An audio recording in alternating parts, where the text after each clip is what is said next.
Hello and welcome to this week's podcast. Prog Lock podcast. Yeah, that's what it's called. Featuring I'll remember it eventually. Oh, me, Jackus Lockus. And me, Thomas Lockus. Today we're going to be talking about Neal Morse, Joseph. Part 1. Part 1. The Dreamer. The Dreamer. Thank you for just repeating what I was already Actually, in the middle I of said it first. Yeah, but I was in the middle of saying it, wasn't I? I looked at you. You weren't going to introduce the episode. Well, you paused. You said... So I thought I will introduce the episode. episode. True. You did look at me, but then you said Joseph, and then you paused. I went. I wonder if we should Part take a sec and just plan this out before we start. No, I think it's more natural. It's a bit of a shambles, isn't it? Already. We've only been going for 25 bars. Oh yeah, it's in bars rather than time. If you're 120 beats per minute, it's 4 times signature. We're 29 bars in, so. Yeah. Cool. Now we've just got the time. 1 minute in. 1 minute in. Okay. Right, let's go.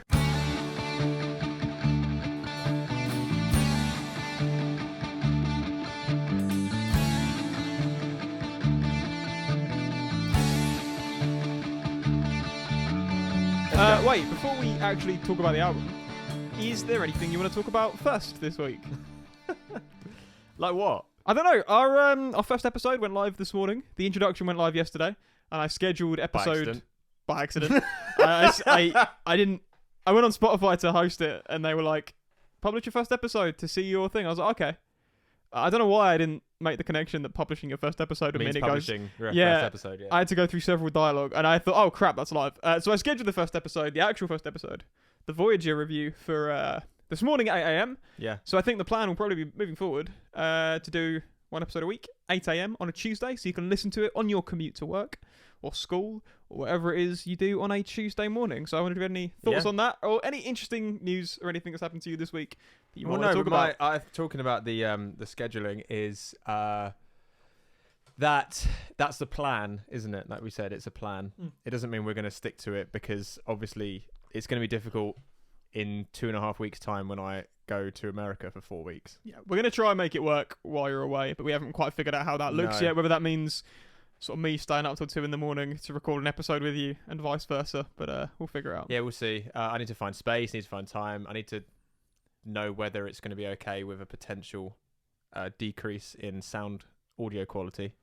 Well, I'll take your mic with you. It doesn't really matter if you're got booming bass in the background and that. We can clean that up, but yeah. Hopefully we'll be able to continue getting this out weekly. But the good thing at the minute is that we haven't got an audience, so it doesn't matter at all. Who are we talking to? Yeah. With whom? To whom are we talking? Exactly. I saw a podcast that... You saw a podcast? No, I was on Spotify. I was looking at podcasts. Okay. And I saw these guys, the Trout Spinners, were doing like a Ricky Gervais show podcast where they just listened to an episode and then talked about it. And the last episode...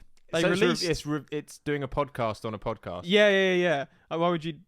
I'm not being funny. Why would you listen to some guys talk about a podcast episode rather than the episode itself? But then why would you listen to some guys talk about an album rather than listen to the album itself? So I guess there is some value there.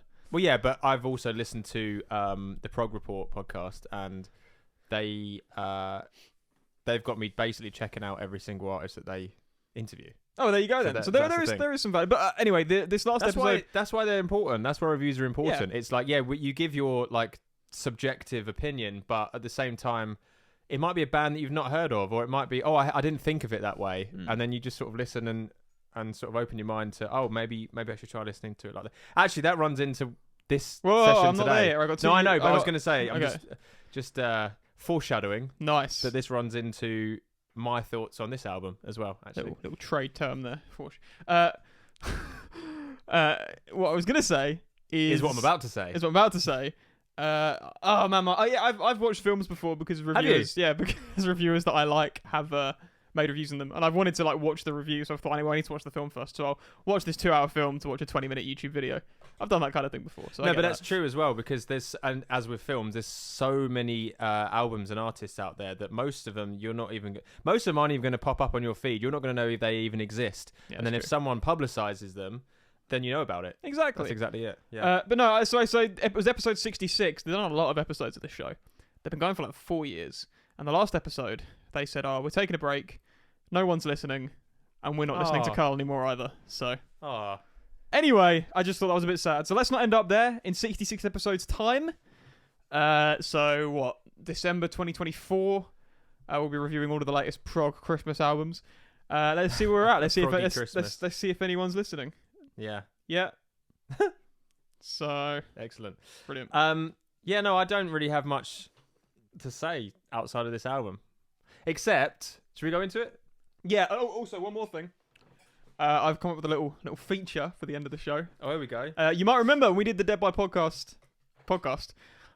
We ended each episode. So there were these things called perks in that game. We ended each episode with the description of a perk, and Jack had to say what the name of that perk is. I've done that again, but with individual song lyrics. And what? Yeah, so there's 3 songs, 3 lyrics. They're quite difficult, but all of them are ones that you should be capable of getting. Capable of use getting that word. Every single one, all 3 artists that the lyrics come from, are bands we've spoken about either on the introduction or in the Voyage of Fearless in Love video episode. So you got that coming at the end. So stay tuned for. Stay tuned. I think we got them for the next 2 hours. Anyway, stay tuned for that coming up. We're going to call it. You should have thought about what lyric is this? A lyric that I heard. Okay.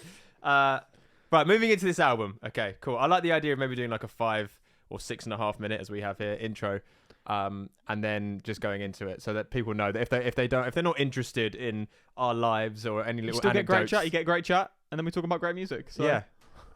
Exactly. You get a little feature at the end. There's a proper format for minutes. You know what I mean?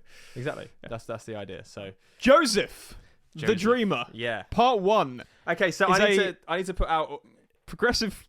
I was going to talk about what the album is before we started talking about it. It's a progressive rock concept album by Neal Morse, adapted from prog rock titan Neal Morse. Neal Morse, adapted from, I believe, one of his earlier musicals that he wrote in the 90s, before Spock's beard got big. He's adapted that into being this whole big thing. It features Eric Gillette on drums rather than Mike Portnoy, which is quite interesting. The vocal stylings of Ted Leonard, Neal Morse, and some other vocalists whose names elude me at this moment in time. Well, Someone plays bass on this album. I'm assuming it's Randy George, but I don't actually know. No, that's a good description of this album. You've got almost every single thing wrong. Eric Gillette does play drums, but not on every song. Okay. Actually, here's a little quiz for you. Go on. So I've actually written down who's played what. Well, not all of them, because there's so many players that he's got. This isn't a band. This is just music that he's put together. So, all right. I should choke on some water. Yeah, go on. Yeah, cool. Eric Gillette does play drums. Yep. On quite a lot of this. A guy called Gabe Klein also does. Oh yes, he played on Morsefest. One other played on Morsefest. In one of the Morsefests. Okay. Gabe Klein. One other person played one song on the drums on this. Can you guess who it is? It is not Mike Porter. It's Neal Morse. It's Neal Morse. It is Neal Morse. Yeah. Sorry, I thought it. Yeah. Yeah. So I should say actually in advance that I am part of Neal Morse's Inner Circle subscription, and I love it, especially going away on tour and stuff. He's massively inspiring to me. So when I see behind the scenes stuff or any little releases that he does, it's really nice. I can just watch them while I'm away, and I really like it. It's really, really nice, everything that he does. This time, the latest release was to release a commentary of Joseph, Part 1, which I tried sending to you yesterday, but it was too large to send over. So I watched it today to get a bigger insight. So and this is basically, it's changed a lot of the views that I previously had just from listening to the album. Oh, that's going to be quite... I remember when Mike Portnoy did the Simulisten stream. That's what he called it. Yeah, of course he came up with a little pun. And that certainly changed my view of the album. It actually got me into the album. I think the album had come out for like a week. Yeah. And I wasn't that into it, but then I listened along with that. I watched it along I remember I was doing a university assignment in the computer labs. I had one tab open with that going on, and then I had obviously my actual work. And it just totally changed my view of the album. That's exactly why I did the commentary track on our first album, which I think we should do again. I'll do it for the second album. I was wondering if you wanted to be involved in that, but it'll be a live stream and you won't be here, so depending on when it releases. I was actually going to do the same thing. Oh really? So I was also going to do the same for the Pet Needs album as well. Oh sweet, yeah, let's do it. Yeah. We can do two. So that's cool. Yeah, go on. Change your unit. No, I was just saying, like, it's really interesting to see, because he just dropped the album, and honestly, I don't know anything about Joseph. I don't know really anything from the Bible, so It's really interesting. Do you know actually, the story? Of course I do. It's a classic story. Classics. It is a classic story. Sort of the classic hits. It is. It's one of the big stories in the Bible. You got your Jesus. You got your Genesis. You got your Joseph. You know. You got Moses. You know the story of Moses. Yeah. Didn't he just? Is he the one that just parted the water? So Yeah. Yeah. And the only plagues. slightly physically impossible, but well, it's the Bible. It's magic. I don't know. It's magic. Don't say that. It happened. Don't worry about it. Do you want to tell everyone your religious beliefs, just so that it doesn't sound like you're absolutely ripping into something people might really care about? I'm a Christian. Same as Neal Morse, I guess. Technically, I guess I go to a Baptist church, or have previously gone to a Baptist church, but I don't really understand the denomination thing. But yeah, I'm a practicing Christian. I thought you were going to say, yeah, I'm Christian. So I believe that Jesus Christ was the Son of God and also part of the Holy Trinity, and that He died for our sins, and that He rose again 3 days later. So that's cool. Well, the anyway. 3 listeners that were listening, now 2 of them have just switched off. yeah. Yeah. No. What is the? Can you give a rough outline of the story? Yeah. So Joseph is one of many sons. I've forgotten the guy. My mind's gone blank. Anyway, this guy has lots of sons. Joseph is one of them, and he has a dream that he will be king and that he'll rule over all of his brothers. He tells his brothers that. Which now, am I right in saying that probably a bit of a mistake? They've really? all got the same dad but different mums. Yeah. Some of them are half brothers. Some of them are. Anyway, his dad loves him so much that he gives him a coat of many different colours, a Technicolor dream coat, if you will. Of course, Jack doesn't know what that's a reference to, so somehow Andrew Lloyd Webber passed him by as a kid. You know, Joseph. Technicolor. The film and the extremely successful stage musical, which you probably did at some point at school. Performed. We did it. The name does ring a bell, actually, but I cannot picture anything about it. Right. There's a film, and the kids are watching the play, and then they go into the play, and then they're part of it. And it's really weird. Anyway, okay. So he has dreams that he's gonna rule over his brothers. So his brothers, they want to kill him at first, but one of them's like, "No, don't do that. Just send him into slavery and that." So they do that, and then he ends up being in slavery, but he's interpreting dreams and that annoys some people, and some people are happy with it. And thank you Pharaoh, very much. I think it's the Pharaoh, likes him, is that I explain the dreams, and he explains the dreams. But then Pharaoh's wife tries to have it on with him and that, and he says no. So she says to Pharaoh, "Look, he tried to have it on with me." And the Pharaoh's like, "Nah, put him in prison." So he goes to prison, and he interprets dreams, and that's basically part 1, isn't it? That's part 1, yeah. So I won't go into the... I've got a couple of quotes from what Neal was saying during his commentary that based on the story, which I thought was quite interesting. So shall we do what we did before with Voyager and go through song by song? Yeah. Because I feel like because it's obviously a concept album and every song flows into one another and it's an overarching story. I feel like it is important to speak about every song. I've obviously gone into it sonically like I did last time, as I always do. I don't always focus on lyric. There are definitely, especially Neal Morse, there's a lot of lyrics that or the way he sings as well, but a lot of melodies, lyrics, and that really sort of, I don't know, they appeal to me quite a lot, and I take a lot from just a few phrases here and there. So I'll mention a few of those. Just wanted to say, I'm glad you went into it sonically, because when I listened to the album, I had it on mute, so... You're I tend not to listen to albums sonically. Oh God, that's what you said. I did say that, yeah. But what I mean is, I listen to the music rather than the story and the lyrics. As I always do, that's what I do first. And today I found out a lot more about the story, which actually, strangely enough, changed my opinion on some of the songs, because I now understand why this needs to be here and what he was intending and stuff like that, which I think is really important. But anyway, the overture. Yeah, bees. It's a bold choice. Do you know what's funny? So the album starts with literally, and you know it starts with like 20 seconds of just bees, and then the bees harmonise. Said he doesn't know whether it's a fly or a bee noise. He just said that he was working with the producer, and they both sort of said, "Oh, I don't know, I just hear this sort of buzzing noise at the beginning or whatever," and it was like he doesn't know what it was from. It was just a sample that they put together, and then they sort of did like some chords underneath it. Yeah, it wouldn't have worked without. It wouldn't have worked jumping straight into the organ riff. No, thing. but that's the thing. They needed something to build up to then release into it. The problem with the Bees is that I can't recommend this album to anyone because I have to say listen to it, but just the first 20 seconds. I don't think it's that bad. There's a difference between that, because it's obviously an intro and it's just like, okay, people will wait for that. Whereas on Transatlantic with the Minions, well, hey, that's rough, the most cringy thing I think I've ever heard, and it's annoying because I really like that album, but when it's in the car and other people are in it, I try and talk over that point. I do the exact same thing. It was not. Oh god, it was not. That. In my opinion, it was not a good idea to put those in. What was there's another song that I always talk over. It's good I can't remember it. Yeah, I can't remember it. So forget if you do come up with it, let me know. You know, there are certain lyrics that bit's coming up. I better start a conversation. Anyway, back to the overture. I loved it. Actually, this was part of. You're an idiot.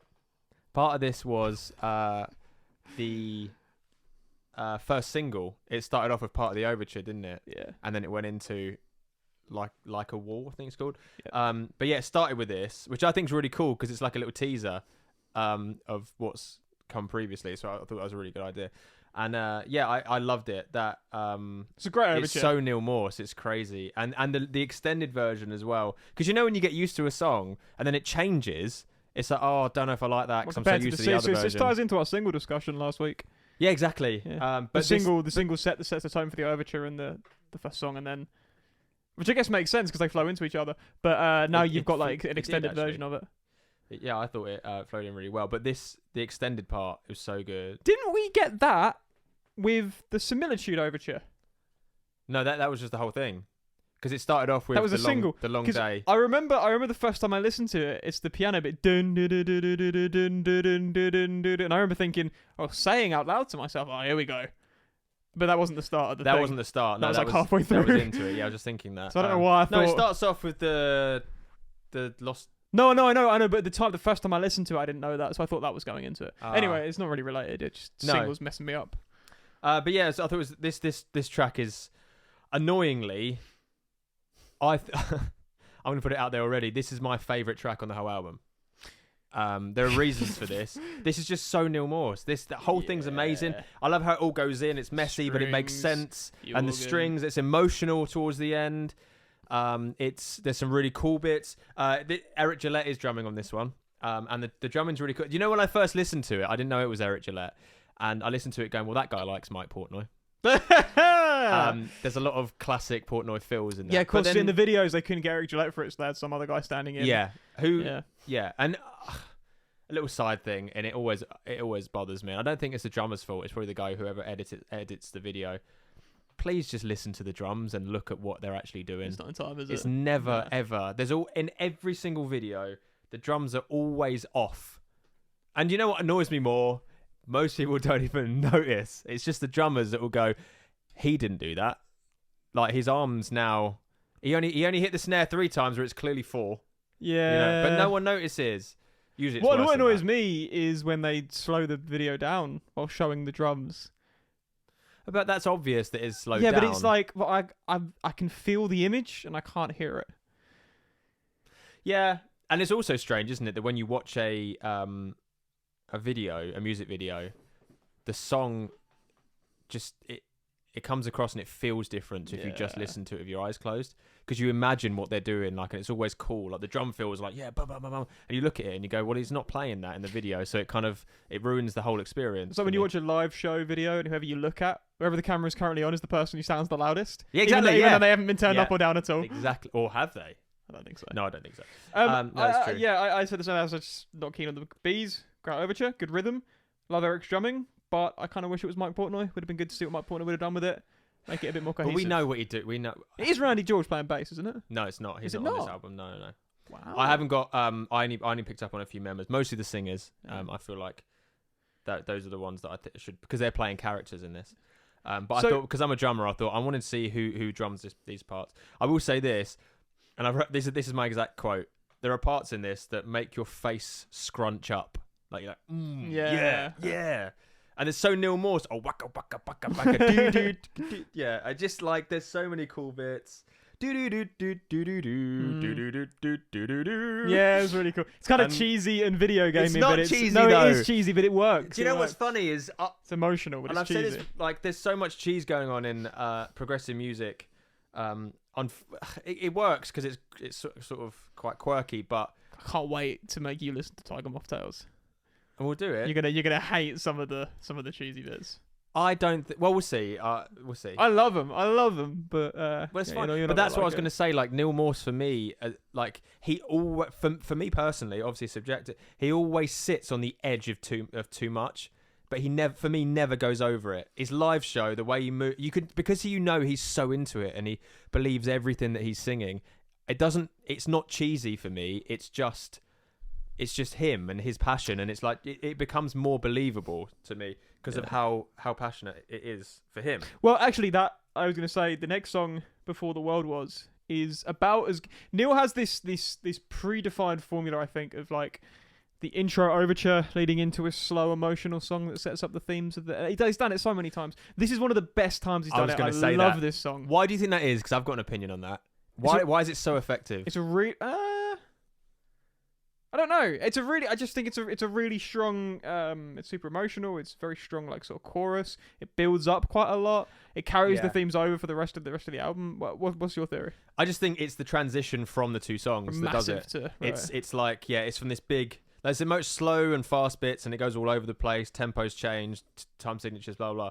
Like big and like there's this really cool bit that I didn't think that it just suddenly went quiet, and then it came back with do like massively in your head. Play like two melodies like on top of each other, and then it slows down, and then it's just tiny. It's I think the mix is amazing for mix is really good, and that's why I think that it works, and it's why the mix is so important because it can make you feel. It can make you feel how it was intended to make you feel. Honestly, you could break down the Neal Morse formula or the way that he writes his songs, and even with this.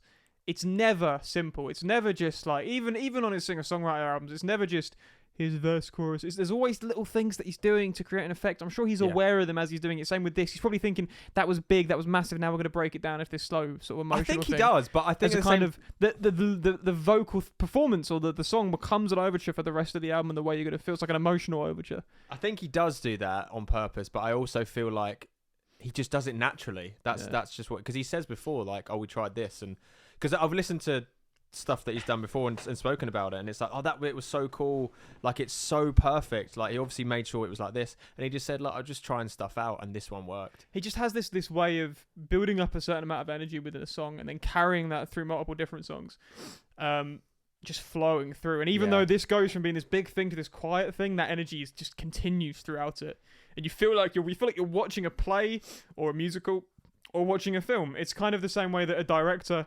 There's like a rhythm to storytelling within a film or a rhythm to editing within a film, and if you get that wrong, it messes up the whole album. And it's something that Neal just perfected over the years. It's so nice. I think he keeps getting better and better with it as well, and it's just through experience. But which is interesting because the album's all downhill from here. Yeah, which is funny, isn't it? Because we're like bigging him up, and literally what I just said there, like, well, there's a lot of energy, and he carries it all the way through, and he sort of mastered this formula over the years, and yet. Well, it makes us biased because we're like huge fans. He's my biggest inspiration, not just musically, but in life as well. And he is, in my opinion, like the best songwriter. I think, like as in structurally for progressive stuff. Rock, yeah, maybe. I think he's just the best songwriter that. Like I can't imagine anyone that. It's incredible that this late in his career, which to be fair, he was only really big in the 90s, but sort of 30 years into his career. But he's still putting out every bangers. Album he's going, well, this works. I know this works. I've done it before. Yeah, it's the same with Dream Theater. Dream Theater, in my opinion, since the self-titled album, including the self-titled album, they've had 3 albums that haven't really connected with me very much. Dream Theater, the self-titled album, The Astonishing, and then Since Over Time and A View from the Top. But A View from the Top of the World is probably one of my top 5 Dream Theater albums of all time, which is amazing this late into their career, even after they've had a few duds. And I think with Neal Morse, it's like, what was the other musical one he did? Jesus Christ, The Exorcist never really landed for me. No, it didn't at all for me. And Flying Colours 3 didn't land for me. Okay, The that did for me. The Transatlantic album, although probably one of the best Transatlantic albums, it still didn't really connect with me the same way, emotionally the same way their other albums did. I think that's because of the ridiculous amount of quality they've released in the past. Yeah. Like, it's an amazing album, but you can't put it ahead of The Whirlwind. For me, Kaleidoscope is their best album. Because of where I was when I listened to it, and it just is so nostalgic for me. And Kaleidoscope, the song, is one of the best songs I think I've ever heard. Like, just the hot, anyway. I agree. Kaleidoscope's are probably one of their best. See, anyway, yeah, we get inside. We always do. It's my fault. It's my fault. Well, no, but we're still talking about Neal Morse because he's in these bands. But yeah, so my main thing is the transition between the songs is so perfect. It's so peaceful and he even said it's like a breather. It's like you can just listen to it, go into the next track, and you go, yeah, and just relax. And it's perfect, and it's exactly what he wanted. I've literally written classic Neal Morse. What on Before the World Was? Before the World Was, yeah. And that moves on to A Million Miles Away. Well, I've got a couple more bits for Before the World Was. So, all right. The guitar solo, it's so. This guy's sound is so iconic. I knew who it was before looking it up. Who is it? You don't know No. Steve Morse from Flying Colours. Oh, okay. Yeah, so you'll listen to it again now and you'll go, that's like Steve Flying Colours. It's like Deep Purple. He has. Is Deep Purple? I think it is. Well, no, it is, but I don't know how long I don't know. He's left it, hasn't he? No. I thought he left. That's why they couldn't do many Flying Colours shows, because he was currently on tour with them at the same I'm time. sure. No, he's left. I'm pretty sure he's left Deep Purple. You know. Is he? He's had some home stuff. Okay. So. Well, maybe. Yeah. But yeah, he did the solo on this song, and it's just, if you know Steve Morse, it's just so him. Nice. Like, it's you listen back to it. Trying to think, put a picture in my head now, and I think there's no the tone, isn't it? It's the tone. Yeah. It is the tone. Which is not a particularly complicated. It's quite a simple, clean sort of tone, but it's his sound. There's no one else that sounds like it. No. And then I just have to say these lyrics. He just about gets away with this. Go on. You knew me, and I knew ya, as we sang Hallelujah. But the way he sings it works. He said it was a reference to something on his on the commentary. I can't remember what it was. I didn't write it down.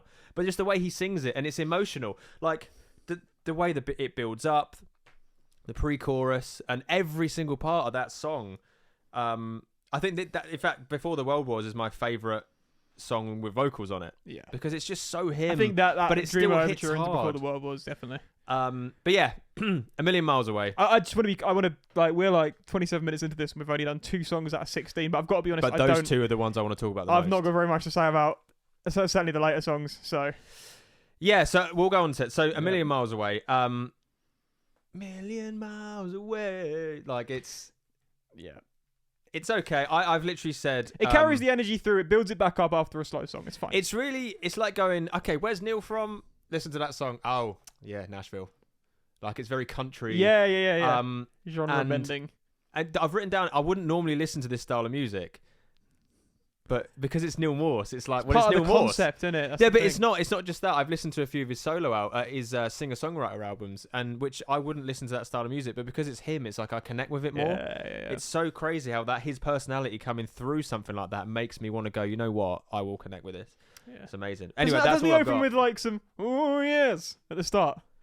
Yeah, but it's the same as on Similitude, isn't it? What song is that? And the other, and also from Testimony 1, I can't remember. We walked as we came to a clearing. Something kept calling me back there. Yeah, that was the same. Yeah, melody. I know. I'm sure that was the melody in Testimony as well. Maybe it was. Actually, there's something. You know what I realised? It's the same guy, so obviously he's going to have some things that are Epilogue. The upcoming Round Window album ends with a song called Epilogue. Yeah. And that Shine bit is the same chord progression as Take My Hand. Oh dear. Yeah. We've already done it. Yeah. 2 albums. I'll play it for you later, Oh, and I'll sing the thing. Yeah, A Million Miles Should have said that on the podcast, really, because there's no point of reference. I can cut that out. Yeah. Do you know what I love listening to podcasts and they go, we'll cut that part out. And it's like, well, obviously I heard it. See, there's 2 things to that. One, if it's obviously funny and intentional, it's fine. If it looks like laziness, it's bad. So if this is making it in, I want you to know that we've intentionally left this in for this part of the discussion. For specifically the thing I'm saying right now. Or maybe when I edited it, I was just being lazy. I couldn't be bothered to No, find the timestamps. you weren't being lazy. You were thinking about it. You cared about it, right? Burns Like a Wheel. Super nice acoustic guitars on this. I really like the way it starts. Okay. Yeah. Do you not? Oh, that's it. Yeah. I thought you were going to go into more I detail. got more Elaborate. Things. So there's some people that we need to introduce. Ted Leonard sings the first verse. Yes, Matt Smith sings the second verse. Doctor Who? No. Matt Smith's a strange one, really, because he's got a really nice voice, but there's something about it that makes me sort of cringe slightly. It's kind of churchy. Exactly. That's exactly. And actually, that's exactly what it is. And not that that's a bad thing, but taste-wise, it's a very specific style of music. Like, it's not church music, worship sort of music, isn't it? Yeah. It has that certain style to it, and it's something that I don't really connect with. All I've written down is nice acoustics, Ted vocals. Jesus Christ. Great chorus. Yeah. I can't remember the chorus now. I can't remember the chorus. I remember listening to it today thinking, that was one. Oh yeah, but for me, it's a really good news. That was stuck in my head forever. But I really like the chorus, and I think Neal's voice really shines in the chorus. I think it sounds really cool. I love it when he does that the lower part, and like when he sings, and it's just it. I just think it's a cool sound when he sings like that. I just like the way he breaks from the melody. He goes from singing to talking. But for me, it's a really good deal. I like that. It catches my ear. What else is it going to catch? To hear the sights. To hear the sights. Oh, God. Anything more to say? No, liar. I've not got much to say about this except for one lyric, which is, liar, liar, you are full of lies, and you're nobody's friend. That's it. I just think that's a funny line. Do you know what he said, actually? He said he got a review through, and it was quite a little bit of a negative review. He said he took it on his chin. The fact that he mentioned it in the commentary was quite good. Obviously, things like that don't really affect him. And he sort of just said, and the quote was, liar, liar, pants on fire. What? Well, that's creative. That's even an insult. I just don't think that's a very good line, and it's prominent in the chorus. So I mean, it's. Yeah, I didn't really pick up on many lyrics in this one. I will say again, mentioning vocalists Mark Pogue and Will Morse, his son, played. Yes. I should also mention, if people don't know, Steve Morse, the guitar, has no relation. Yeah, but Will Morse does. He's his son. And actually, I couldn't really tell much difference between the two vocals, which is a little bit of a shame. But I guess it's the way they sing. And also, he mentioned this, and I realised this. It actually sounds a bit like Styx in the chorus, with all the vocal harmonies going on. I don't know enough Styx. I know we've seen them live, but I don't know enough. I mean, that was a while ago. That was a while ago. You were quite young. Like 13. But yeah, which I thought was quite cool. He mentioned Styx, and Styx is a band that I quite like, actually. But yeah, it just sort of caught my ear when he said it. I was like, oh yeah. If I was 13 when we saw Styx, that was 17 years ago.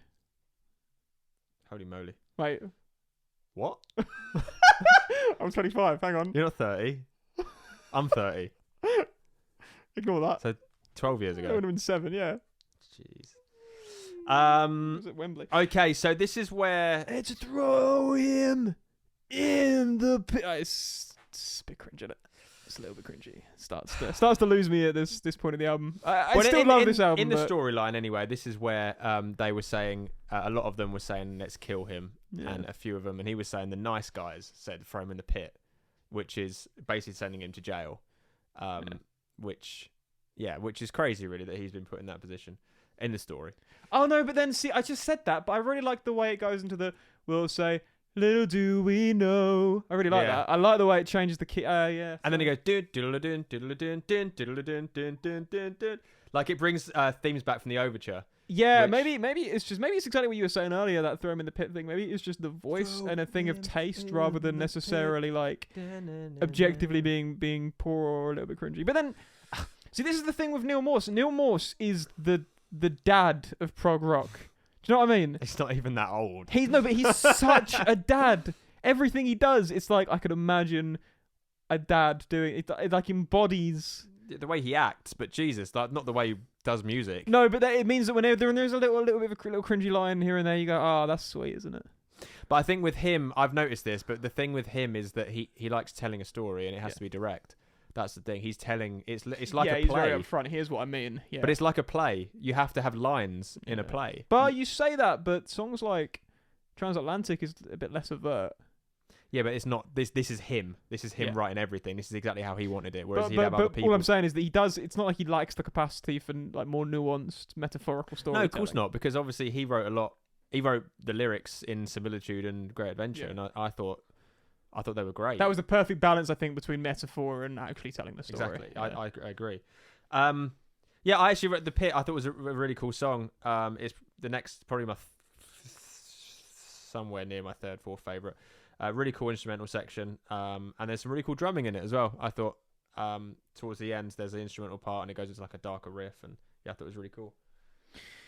So now moving to Like a Wall.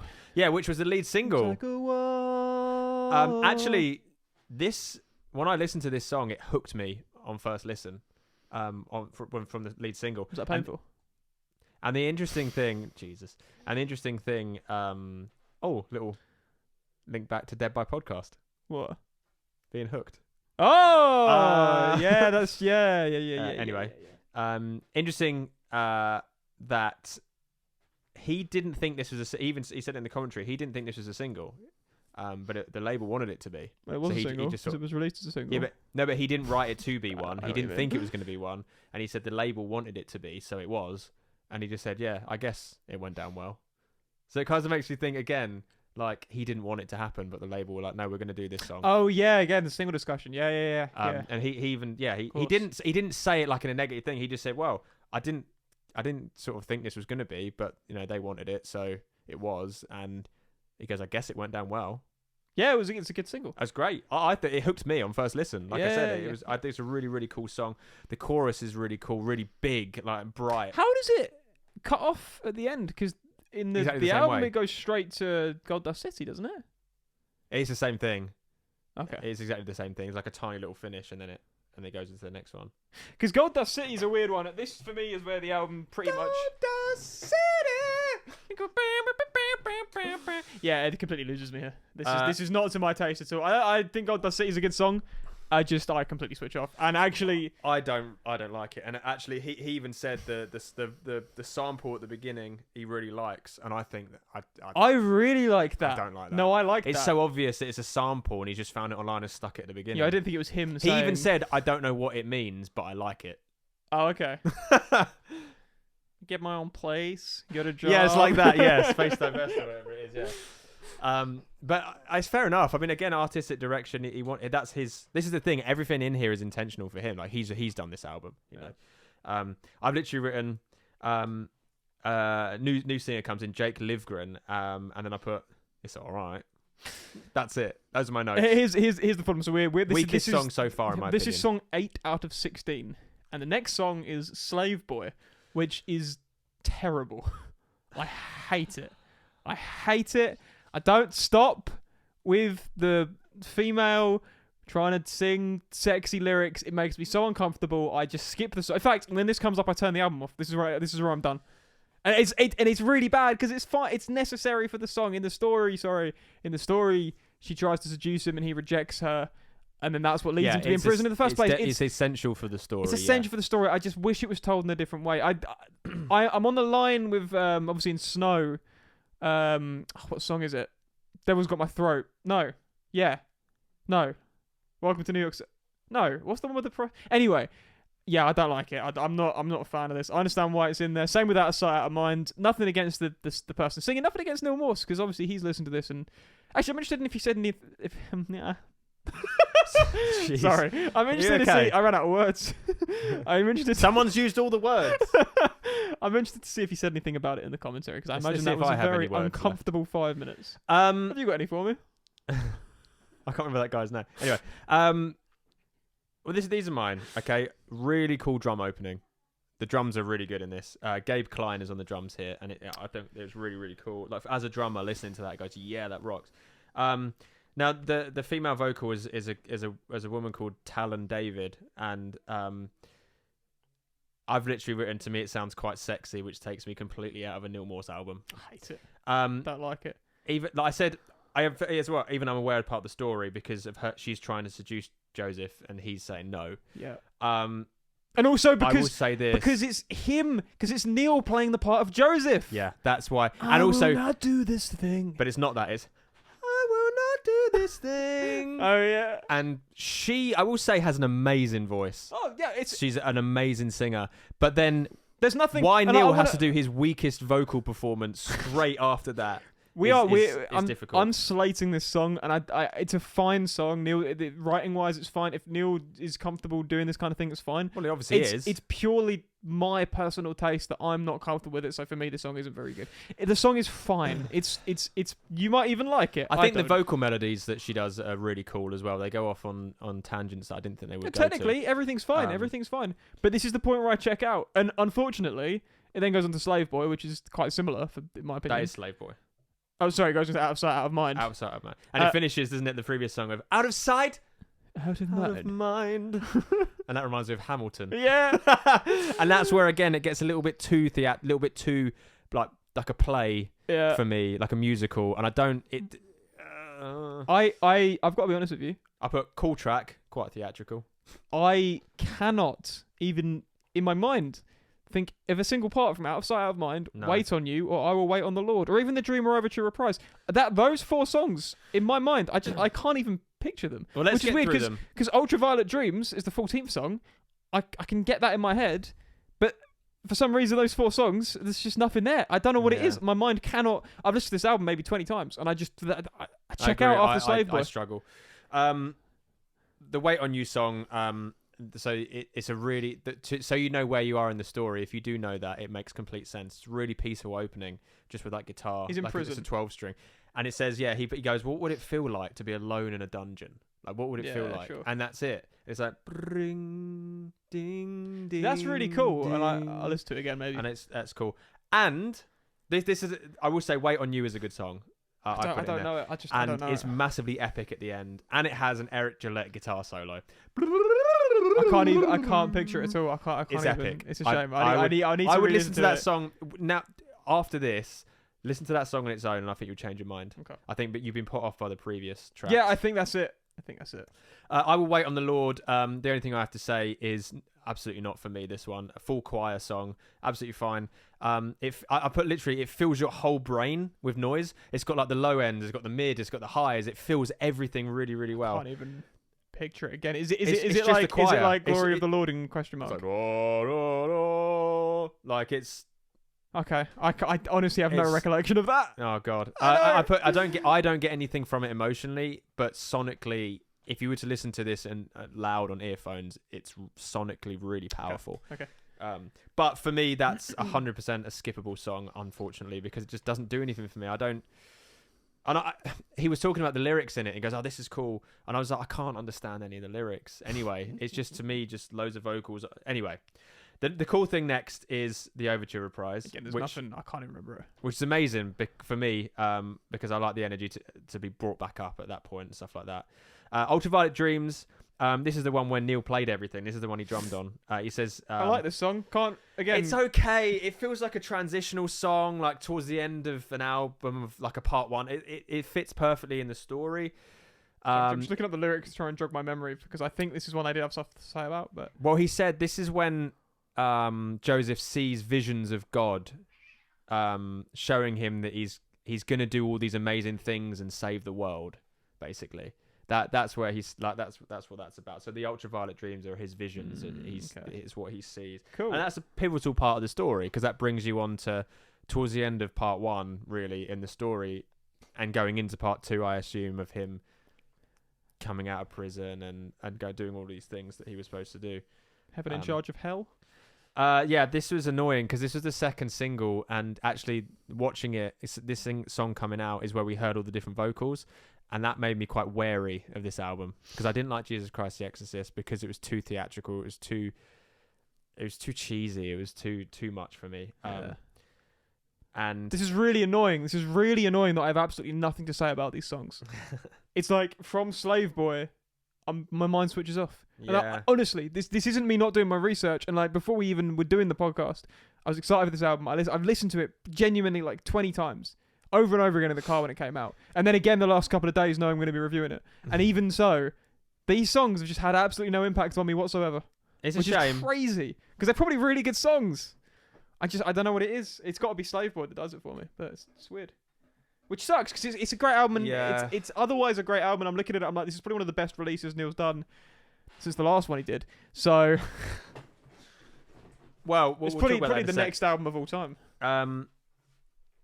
No inside joke there. Yeah, so just for context there, Jack went off to record album 3 with Pet Needs, and he messaged me and my dad saying, "This is without a doubt the next album I've done." He meant best album. Yeah, but well, I that's thought autocorrect, it was isn't it? funny, so I keep bringing Thank it you. up. Do you know what's funny actually about this? Is you mentioned it to me as well. You heard someone saying about Sola Gratia, as I'm pronouncing it because that's how he That's how he pronounces pronounced it. Yeah. And he even said someone mentioned to him that it sounds like a Sola Gratia thing, and he actually had no idea. And he just said, "I'm sorry, like this. I had no idea." He goes, "I don't really listen to my albums once I've released them." You know, this is weird because it was people on Dream Theater forums were saying, "Oh, I love the callback to Sola Gratia," and I tried listening to the album and listening out for it, and I couldn't hear it, so I have no idea. I did when I listened to it as well. Before the commentary, I was thinking, "Oh, that sounds So it's Heaven in Charge of Hell. That's okay." Towards the end, there's a vocal musical part towards Yeah. the end of it. Yeah. But it's just funny that you had no idea. But it's just going to happen. Yeah. And he says he doesn't really listen to the album unless he's going to play them live in full. He won't listen. He doesn't really listen to his album. He's like, "Well, I've done it. I want to move on to the next thing." That makes sense. And then the last one, "Why Have You Forsaken Me," is just like a classic closer to part one. Really, it's a classic Neal Morse ending. I think he's done very similar things before, but this was written by him. I've got nothing to say about it, but Yeah. I will listen again. I'll try and listen out for those songs, and maybe I'll do an update in the next episode. I think the one you need to look back on is "Wait on You." I think that's Okay. That's definitely one that I think I you want to missed listen out to that on. commentary as well. We need to find a way. Maybe I can't sign up to the Inner Circle and Just, get it. just can come I? over and watch it. Yeah. So for me, It's a good album. I think it's a really good 7 songs. you can't judge it on 8 songs. It's got to be on all of them. If overall, like I say, it loses me towards the end, but I always listen to it thinking, "Oh, I can't wait to listen to those first 7 songs," and then mentally check out after Slave Boy, and then have absolutely no recollection of the following songs. It's hard work, this album, for me. It's not as good as Sola Gratia. It's better than Which is Jesus weird, 'cause Christ the people were Exorcist saying- because I've listened to it more times because Yeah. I can't get through I've that. tried so it's hard. such a slog. I'm glad he split it into 2 parts. If this was a double album, I would never make it to the end. Yeah. I'm Well, glad it is he a double that album. would, no, but okay. If it was a double album, like Well, this is the thing. So we'll go on to the final review. I was going to say this was going to be a 5 out of 10, bang average for me. However, watching the commentary, I understand a bit more, and I enjoyed. Even actually, it was strange. Even him talking over most of it, I enjoyed listening to the album in the background of him talking over it more than I ever have done before. Just listening to it. So I've raised it to a 6, which probably could be raised again, no more than a 7. Once part 2 is released, because I feel like once we finish the story, I can maybe appreciate part 1 again. it will shine light back on these parts, and I'm actually really looking forward to that second part and seeing how all the themes tie together and how he concludes them. He said as well there aren't really any reprises in this first part. He goes, "It's funny how the first reprise is going to be in the second part based on the first Right, part." there's literally a song called Overture reprise in this. Yeah, the overture, but that doesn't count, does it? Yeah. Looking forward to that. Yeah, It's a 6 out of 10 for me as well. It's exactly the same. Even before I was thinking that before you said it was a 6 out of 10. I think we're going to be more critical as well because we love Neal Morse so much. And There's such a we high bar. There's we such a high expect standard. So much, don't we? Yeah. And like I know that we're not going to get another question mark or another Sola Scriptura, because I think his best ideas go to Neal Morse band now, and that's fine. I think that's his best output. But he didn't bring any for the latest though. Innocence in Danger. It's no, the but first album he's never brought anything. Yeah, it's also their weakest album though. Apart from Agreed. Yeah. Agreed. And it's a great album. Innocence in Danger is a great album. Maybe we'll review it in the future. But yeah, it's a 6 out of 10 for me. I would recommend it. Like I say, I check out, and I wish I didn't, because I think it probably is a really, really solid whole album. I just wish Slave Boy was a bit different. But that's just your take on it. I think a lot of people will like that because it's part of the story. If they know the story, I feel like you're really going to like this album. Yeah. Make sure you. And this is a great thing about Prog, I guess. Go into the album. I think the best way to do it is to do your homework first. Know what it's about. Yeah, I mean, Joseph isn't a particularly big part of the Bible. You can probably knock it out in like an hour. Why is that funny? That's not funny. You can probably read it in like an hour. So bear that in mind. Do your homework. Know what you're sort of going into. But I think, I'm going to continue to listen to this album. I haven't quite purchased it yet. But You haven't quite purchased it. I haven't gotten to the point where I'm willing to pay money for it yet. Oh no! Because I don't know if I like it yet. I'm not going to spend money on something I don't know if I like. I haven't bought this album either. Also, I think I will get it. Which is bad. It's not bad. It's that's how it works. Have to buy You can only buy something that you like. No, and I don't know if I do yet. It's not how it was previously. It's not. I've listened to the album 4 or 5 times and I still don't know. Surely, but that should be enough. It's growing on. No, because it's growing on me. This is the great thing about prog is that you can't. Hardly any albums you'll listen to the whole way through. Yeah, actually, to be fair, I guess that's how it used to be. Is you would buy a vinyl and not know if it was any good till you got home. Exactly. Yeah, exactly. And also, music costs a lot less than it does now. So we do recommend this album with an asterisk. Yeah, just do your homework. Just know what you're getting yourself into, and I think if you do that, you could potentially love it. And guess what? If you hadn't listened to this podcast, you could have listened to the majority of the album. So consider that next time. Yeah. But part 2's coming next year. I think it's called The Restoration. The Restoration, which is really, really cool. I'm really looking forward to it. I love Neal Morse. Me too. Even though this album hasn't really clicked for me, I agree. I'm also looking forward to it. Everything Neal Morse does is good. Even the not so good stuff is still really good. Yeah, I agree. Like, yeah, there's songs in this that are amazing and still get me emotional and stuff. Has he released a bad album? Lifeline's a bit loses me. I'd say it's probably my least favourite album of his, but it's still a great album. Is Lifeline the one with so many roads on the end? It's got Lifeline and so many roads on it. And it's obviously got Lifeline on it. Leviathan. But these are all quite... I'm not keen on Lifeline. I'm not keen on Leviathan. I think what we probably need to do, as with Dream Theater, because both of these two rank albums. Exactly. Yeah. We'll rank them. We'll talk about why. I think that's probably the best thing to do for that.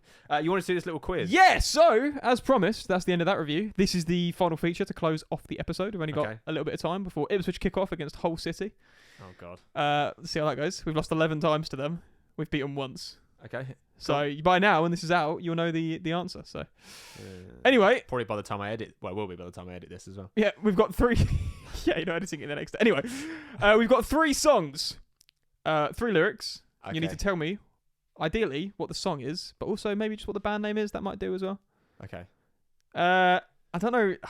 I might do these in reverse order of difficulty. Okay. So the easiest one first. The moon seems alive and looks down on your life. It's Transatlantic. What's the song?